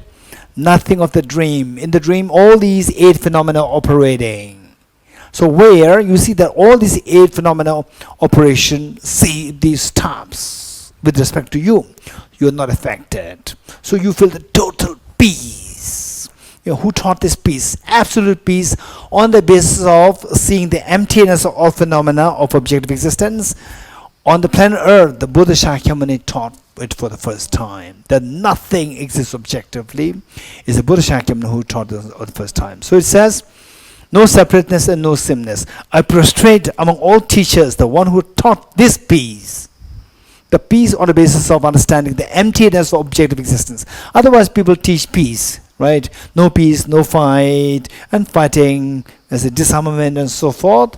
The peace is, some degree of peace is created. But there are so many layers of peace. Peace where you are not affected by any external factors through seeing emptiness. That peace is taught by the Buddha Shakyamuni. I prostrate to the consummate Buddha, the supreme among all teachers. Why? Why he is referred to as supreme among all teachers? Was the teachers who guide you to a better place. And whoever guides you to the most beautiful place, the best of the place, that is the best of the teacher. And what's the best of the thing? Full awakening. Right? Full awakening, not the somebody say, oh mani padme hum, and the ghost runs away in the dream, right? Still is a dream. So, full awakening. Whoever taught this through this I get the maximum peace. So whoever teaches that is the best of the teachers. So it says, I prostrate to the consummate Buddha, the supreme among all teachers, the one who taught this peace, which is free to which peace?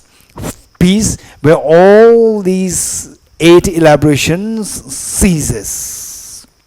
Elaboration ceases in the experience of emptiness, where the one who taught this peace, which is freed of elaborations. Good? Okay, what next? Venerable the Karuna, page 8, is it? Page 8, the instructions of parting from the 4 attachments. Okay, so now that this is the last day of this retreat, what we have studied thus far now can be consolidated in this line, the verse, page 8. Page 8, the last verse, referred to as the instructions on parting from the 4 attachments. So this was actually initially taught by some Indian masters, and later on in Tibet there's one Sakya master, Sajigu Nyingbo. He also taught this. So today, generally speaking, people attach this teaching more with the Sakya, but actually this is it's not about Sakya. Look, it's the teaching of the Buddha. It's so beautiful for all of us, right? Okay, it says, in the first place, what is required is that what do you want? You want, say, what do you want?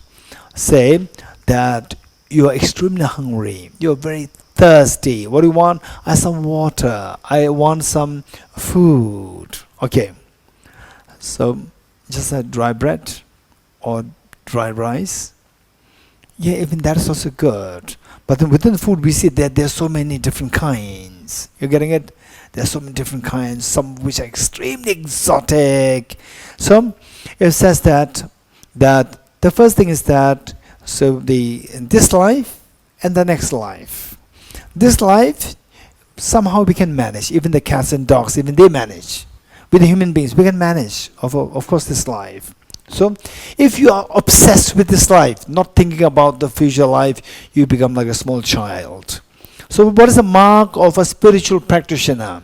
The minimum qualification required is that you should be able to think of the future life. It doesn't mean that you forget this life. This life is very important. We should be very realistic. Meanwhile, we also make some plans for the future life. That is, if you attach to this life alone, you are not a spiritual practitioner. So once you qualify yourself as a spiritual practitioner, then the next one, what we learned is what? Essence of the Buddha's teachings, 3 principal parts. What are the 3 principal parts? Renunciation, bodhicitta, and the wisdom of emptiness 3. Okay, now let's see. So all these things are consolidated here. Second, if you attach to samsara, you have no renunciation. If you attach to samsara, you will never think of leaving samsara. And samsara is a painful place. Right? If you feel attached to samsara, you will never leave this. You will never experience nirvana, total fearlessness. Why we don't leave samsara? Because we are because we are deceived by the bait. See, the bait is delicious and you don't want to get away from the bait, right? Huh? Good. What is number 3? So number 2 is the renunciation. So now, what degree of happiness do you want? You want a partial happiness or full happiness? If possible, full happiness. For full happiness, you need to have full compassion, universal compassion. And the best of which is bodhicitta. If you don't have the bodhicitta, then you cannot have the infinite happiness. What stops us from bodhicitta practice? Selfishness. So third line says, if I attach to your own self-interest, you have no bodhicitta. You're getting it? Okay. So what is next? Hey, wisdom of emptiness. Wisdom of emptiness. Now, in the dream, right? If you believe that, oh, this ghost is real, dream ghost is real, you are grasping at the dream ghost as real. Oh, my father, Lagil, my father comes. You see the father as real. Again, you're grasping at the father. Oh, my father said, "Oh, mani pe mein hu," and the ghost ran away. Again, you see the dream as real, this grasping. If you have the grasping, you do not have the correct view of emptiness. So the last line, the last line said, if there is grasping at true existence, you do not have the correct view. You're getting it? So if you really want to be, number one, a spiritual practitioner, to more wiser doesn't mean that someone who's wise to make more money. The wiser means someone who can think long term, not only this life but next life. You become a spiritual practitioner. So within this, again within next life, you see that next life also involves samsara or nirvana. And if you stick to samsara, you don't have renunciation. And even if you have renunciation, if you think of only oneself and not others, you will not experience the infinite happiness. What stops you from having the infinite happiness? Because you are not having the bodhicitta. Why you don't have the bodhicitta? Because of this self-centered attitude. So, if you have interpersonal interest, if you just focus on personal interest, you don't have the bodhicitta. Whereas the bodhicitta is one which can give you the infinite happiness. Then next, if you believe things are objective, if you grasp that things are objective real, you don't have the correct view. Without the correct view, self-grasping ignorance will forever stay with you, and you will never be liberated from samsara, nor will experience infinite happiness. This is the summary of all the teachings of Buddha, which the Buddha himself very clearly indicated that commit no evils. So one verse said by the Buddha himself, commit no evils. Dikpachya michashing. Accumulate as great wealth of virtues as possible. Let me repeat it. Okay, in Tibetan. Dikpachya michashing.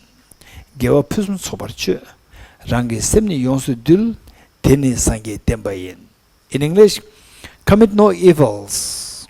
Accumulate as great wealth of virtues as possible. Let me repeat it. Commit no evils.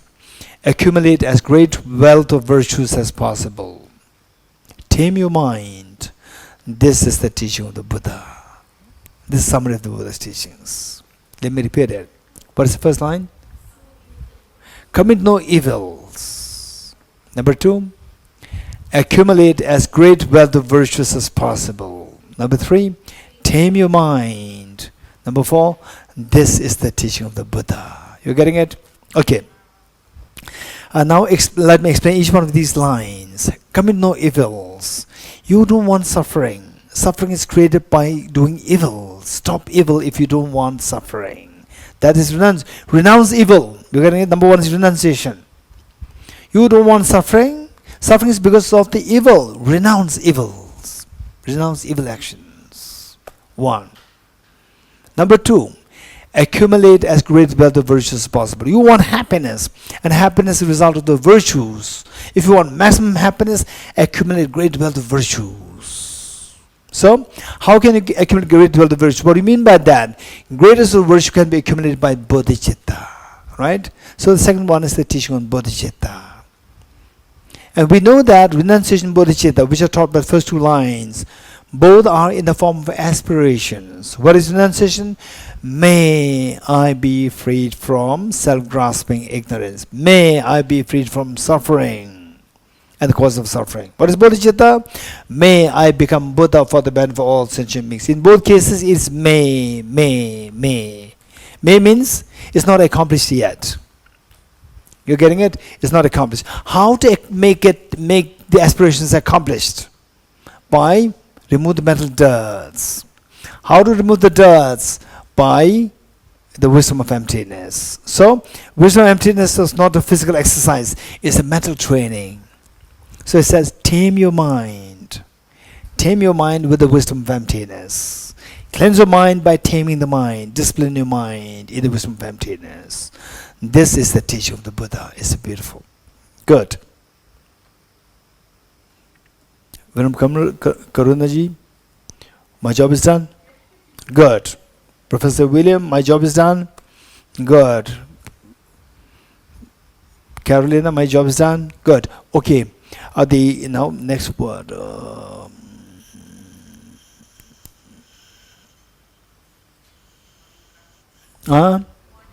Okay, morning practice is there.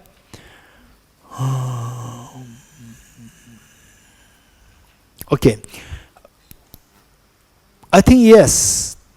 We will do this part also, because I see that there are a number of people who show interest in doing designing a personal practice.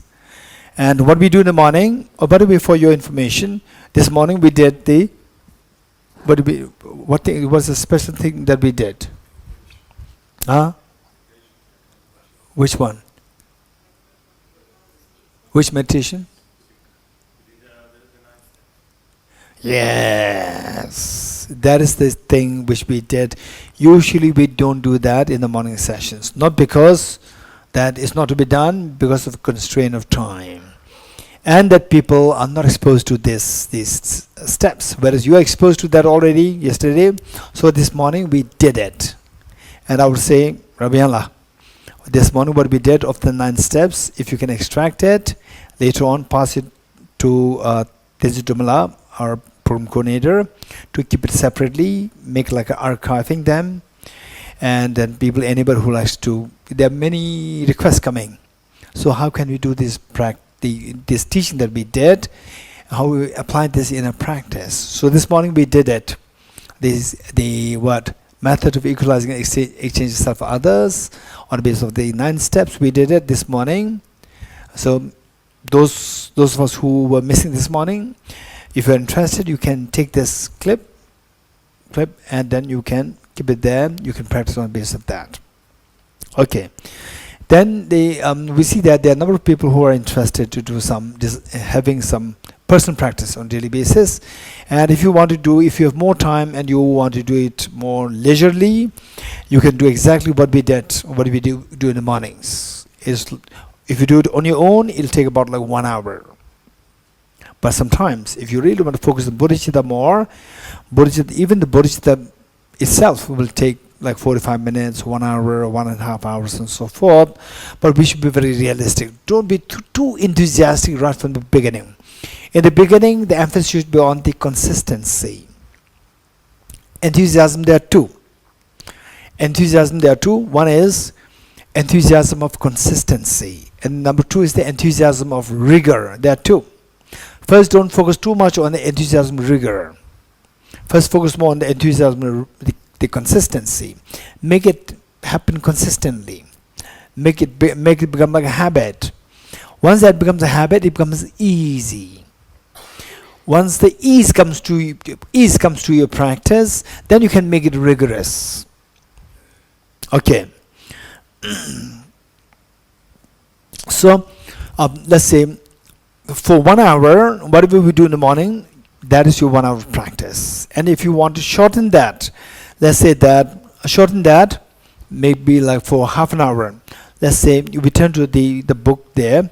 By the way, for information, that we did have the long version of the practice and the abridged version of the practice. Abridged version practice for like 20 minutes. Abridged version is also there, and somebody can. Okay, who's going to help me? We already have it. Somebody should, follow that up with me and the office. Anybody who wants to do the follow up? Okay, Sharipema, Puja, you have it. Wonderful. Thank you, Venerable Tenzila. Okay. Okay, the Sharipema, you have it. Show that to me.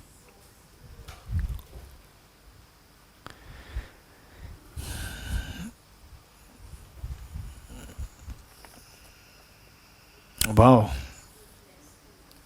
that's amazing.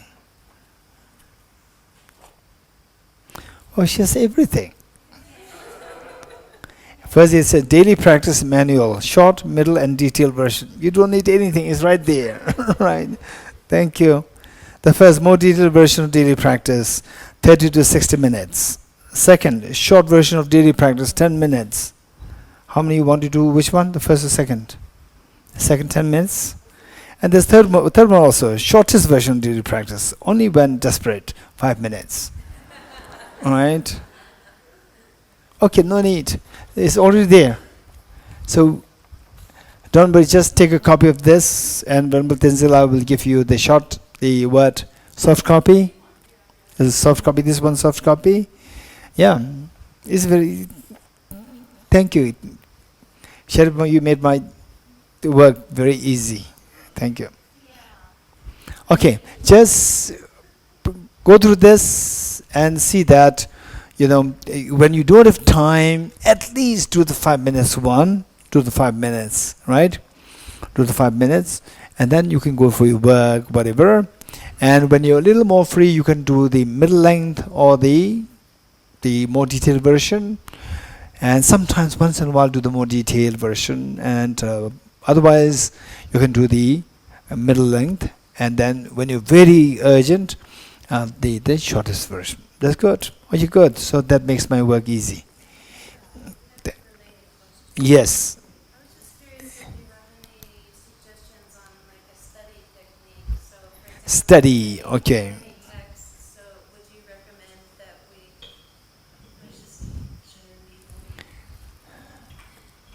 I was just curious. It's related. If you have any of the study techniques, for example, we've been going over a lot of different texts and verses. Do you recommend that we just choose one of them and really focus on that for a couple weeks or a month, or is it better to do recitations of various ones and just have them in memory and then go into them? Thank you, Carolina. In fact, the Carolina has been taking charge, responsibility of some centers, translating for the people, and so for a teacher, so forth.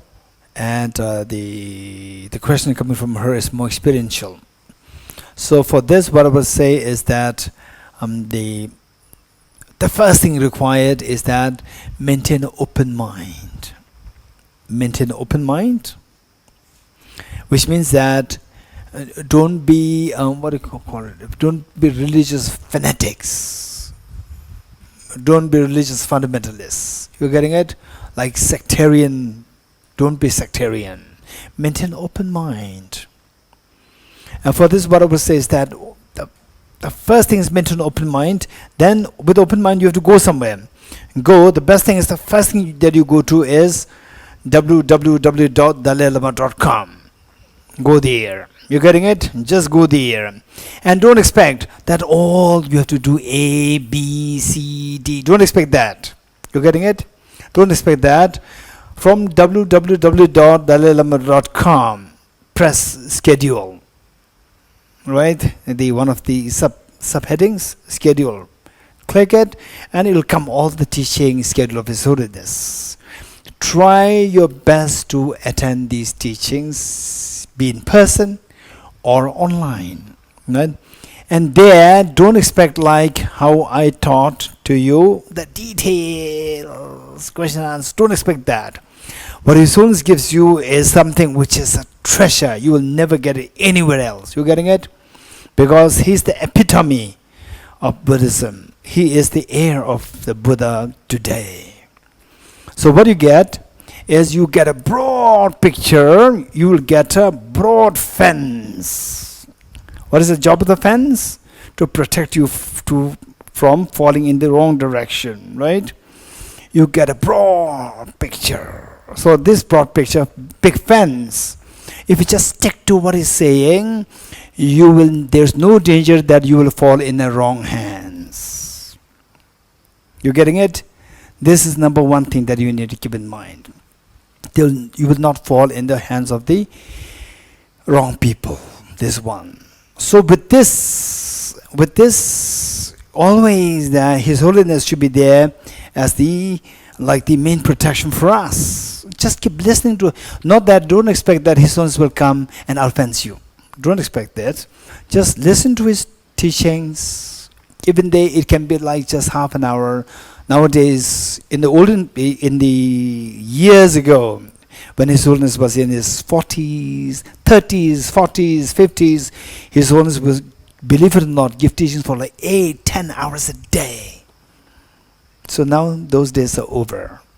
But still we have the big fence. He gives you the big fence to us. Fence that will be protected from falling into the wrong hands. and wrong paths, wrong hands. You getting it? And he's full of knowledge. So why we are confident that he is giving us a protection? Because that his knowledge and compassion. His knowledge, believe it or not, he is exposed to all the different traditions, including non-Buddhist traditions, Hinduism, Islam, Christianity, Judaism. He interacts with all these religious philosophers, thinkers, practitioners, religious leaders. Within Buddhism, Theravada Buddhism, Chinese Buddhism, Tibetan Buddhism, within Tibetan Buddhism, Sakya, Kakyu, Nyingma, Gelug, and then with the scientists he was meeting, with the social workers he's meeting, with the environmentalists he's meeting. His knowledge is so vast and so deep. And compassion is just amazing. So, combined together, you just be in his ambience, you never fall in the wrong direction. This is one thing. Now, under his protection, what should we do is that don't stay in the fence all the time, a small sapling all the time. Hey, in the fence, big fence, don't remain a sapling. Okay, I'm protected by this. What's the purpose of being in the fence? Grow. Don't remain strong, right? Grow. Keep growing. How grow? Short term, long term. Short term, any teachings that you get, right? Reading, whatever you like. Don't force yourself. Don't force yourself. I have to do this. I have to do this. No. Reading, and then long-term plan. Very systematic studies of the Nalanda masters. Don't forget that. This tradition is the Nalanda tradition. Nalanda masters' legacies must be studied. Meanwhile, if you encounter with some other teachers or some other traditions where the Nalanda study is not so extensively done, don't disparage them, right? Don't undermine them. Don't see them as inferior. They don't know anything, right? Don't do that. If this is your attitude, this is not Mahayana, right? So where the other person is not in this direction, so not deep studies and so forth, you understand it. You understand it? And from your side, what you can do to help others, do that. For yourself, your own growth. You grow yourself in compassion, in the wisdom. Once you grow, people are bound to meet you. And they can see that you have something to give them. There is a wisdom. And they like to come to you because of compassion. They're coming to you knowing that I can get something from this person. The knowledge, the wisdom. But should I go? Can I easily go there? It depends on the compassion. If you don't have compassion, the person will be hesitant to come to you. Although they know that you can offer a lot, but they will become hesitant. They're not sure whether you will give or not give. With compassion, they'll be sure. Then people will spread the word that you are the one who can compassionately give the disseminated knowledge. It's not required that you should be a big scholar. Not necessary, right? You can contribute to the world. You can contribute to the people around. This is so important. In other words, short-term, long-term plan. Long-term plan is to study the Nalanda studies systematically. Study, reflection, and meditation. You getting it? This is so important. And then have some personal practice on a daily basis. 5 minutes, 10 minutes, or like 1 hour. You design something, or you can have all three. All three. Whenever you can do one of the three, you do that. But do something. Keep studying something, do some session practices, and then in real life, actually when you meet with people, be kind and share your knowledge and be kind to them. So this is the practical aspect that we can lead a life. Okay, what next?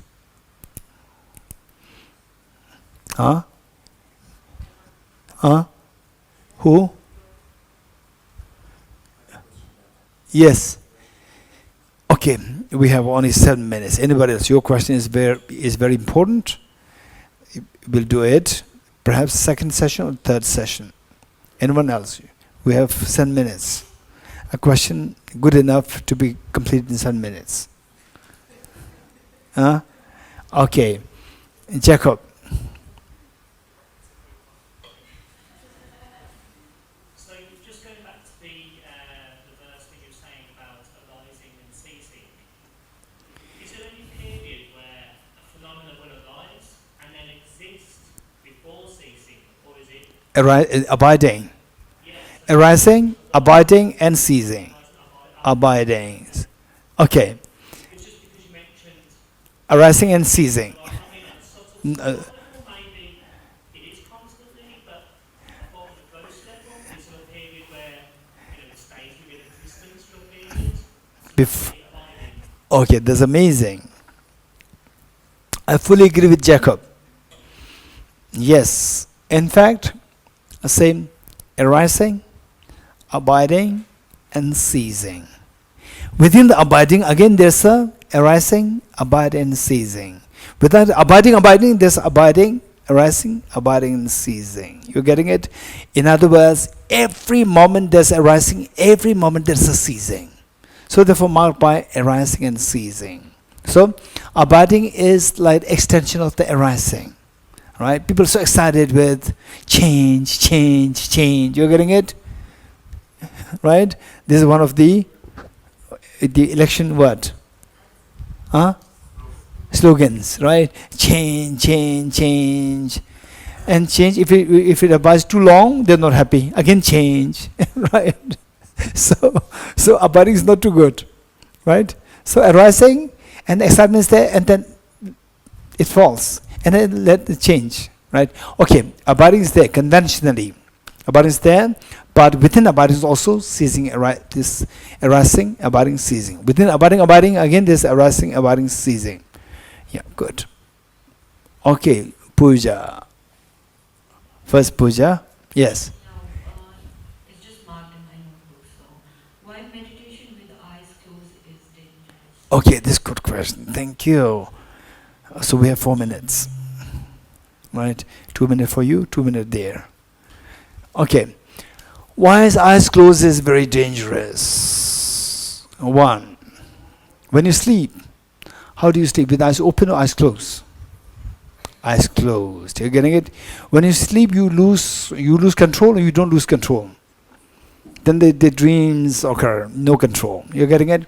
So what happens is that as beginners, for beginners, with eyes closed, your mind automatically becomes little lax. Lax meaning lose the rigor. It is like,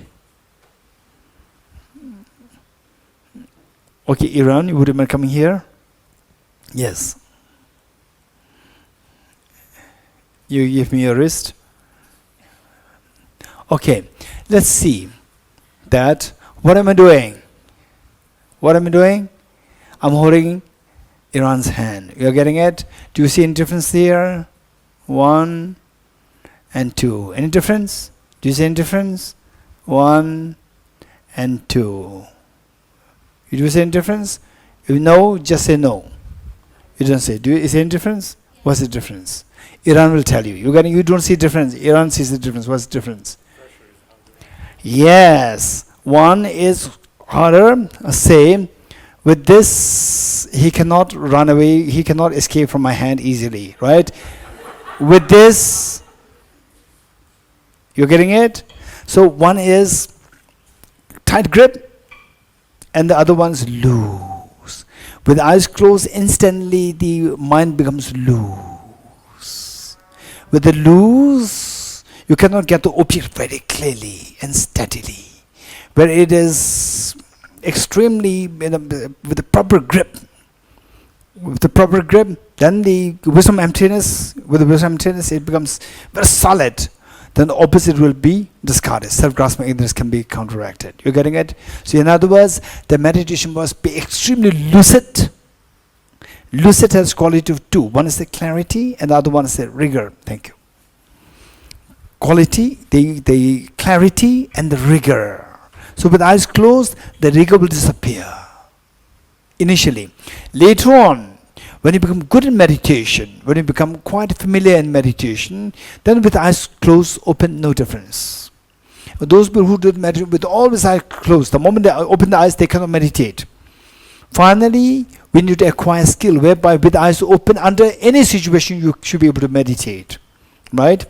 Any other with any situation, you should be able to meditate with eyes open and closed. Whereas if you learn only with eyes closed, with eyes open, you cannot meditate. And in fact, there are people who share this experience with me.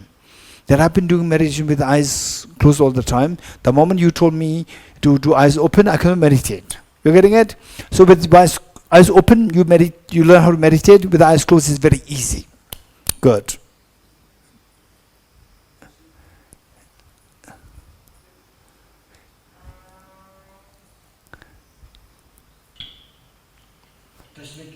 Yes. So my question is that if every has a Buddha nature, then why is there so much suffering from people teaching one each other or killing one each other? That is a good question. So if everybody has the Buddha nature within, why there's so much of suffering happening, killing each other and creating so much pain in each other? Why? This question. Okay, this is because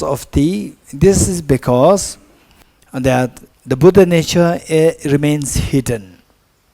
Buddha nature remains hidden because it is like the treasure underground, where although the treasure is there underneath your floor, but if you don't know the presence of the treasure, you will never put effort to dig it, and then you continue to suffer poverty. Right? So then everyone, you have like thousands of people there, everyone has a treasure underneath their floor. But everybody's struggling for even a meager food. They don't get the food. They're suffering. Suddenly, somebody like Ananda Pindika, right, who can see the treasure underneath with his eyes, comes. So why you are suffering? You have a treasure there. Oh, I have a problem. No, you have a treasure there, right? He helps you to identify their treasure. The moment you unearth the treasure, your problem is gone. For example, like say that Angulimala, the one with the garland of the fingers, little fingers, right?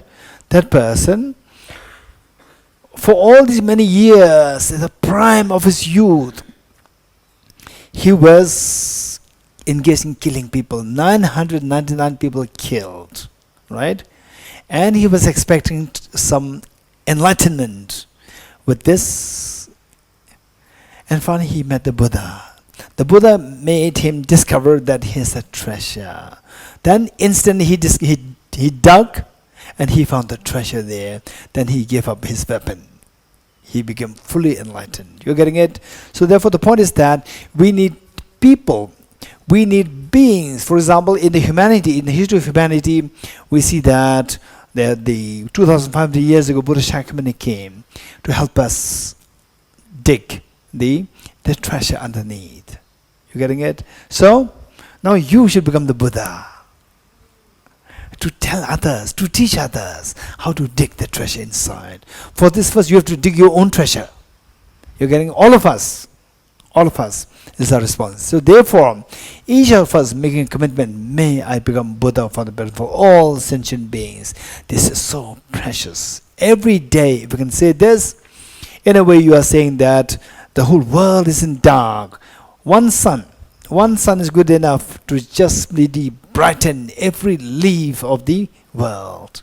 So each one of us, we pray that we become the sun, become a Buddha, like follow the footsteps of Buddha Shakyamuni, His Holiness the Dalai Lama, to radio brighten the whole world with joy and happiness with no tears.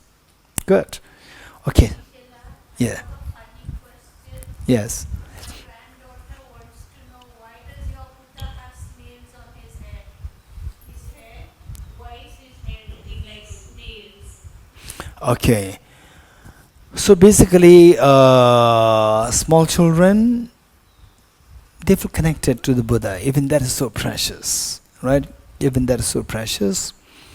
that later on, as she grows older, and in fact, Nani is the Nani's grandmother's responsibility to say that, wow, you talk about the Buddha's hair. You know who the Buddha is? Don't focus, let her focus on the hair, right?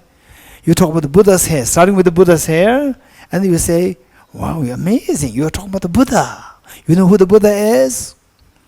No, Buddha is the one who has three perfect qualities. You're happy when you're with the Nani, with your parents, yes, very happy. You're not too happy with the school, not too happy. So, the Buddha has the perfect love. What for you go to school? To learn something? Buddha has the perfect knowledge. Right? And whenever you need some food, something, your mother don't say, I'm sick, your mother jumps to help you. Right? The Buddha has the perfect power. Just introduce this concept in a very simple way. Right? Well, a child will say any funny things. Right? For example, like, why the Buddha is always sitting like this? Right here? Always sitting like this. Why not? He's working, he's moving, right? Why not? Wow, that's amazing. Don't say, no, this is a statue. You don't explain these things. It's amazing, just amazing. Start with this amazing. Then child will be very happy. It's amazing. You're talking about the Buddha, right? Buddha sitting like this. Amazing. You're right, right? Buddha's watching us. Be good. Right? Buddha's watching us. Buddha's eyes are closed, so eyes open. Eyes open. He's looking at us, telling us, be good. Right? He wants to make sure that we're good. He wants to make sure that we're happy. Just say like this. Say something. To make the child happy. In the happy state of mind, connected with the Buddha, the person leaves an incredible imprint. That later on, when the same child grows older, like age 20, hear about the Buddha, feels special connection. Good. Okay, we stop here. Detha Om Gate Gate Paragate Parasam Gate Bodhisvatyata Om Gate Gate Paragate Parasamgate Bodhisvatyata Gate Paragate Parasamgate Bodhisvaha. Okay, before I forget, I'd like to say something here. That that for example, the Buddha statue here, this is the contribution. This came here to the contribution of many people, and in fact, Thosamling Nunnery. I feel that this is a very important place, and in fact, gradually, if you can think of the nuns. Who can come here, who can stay here, where you don't really have to pay any fees, whatever, because at the moment there's no revenue, and the nunnery has to be sustained. The workers are here, and even look, the food that we get, it's not like the truck comes and then the ration, put here. Somebody has to bring all the way. You know that you came walking. You didn't come to car to Tibet House, not Tibet House.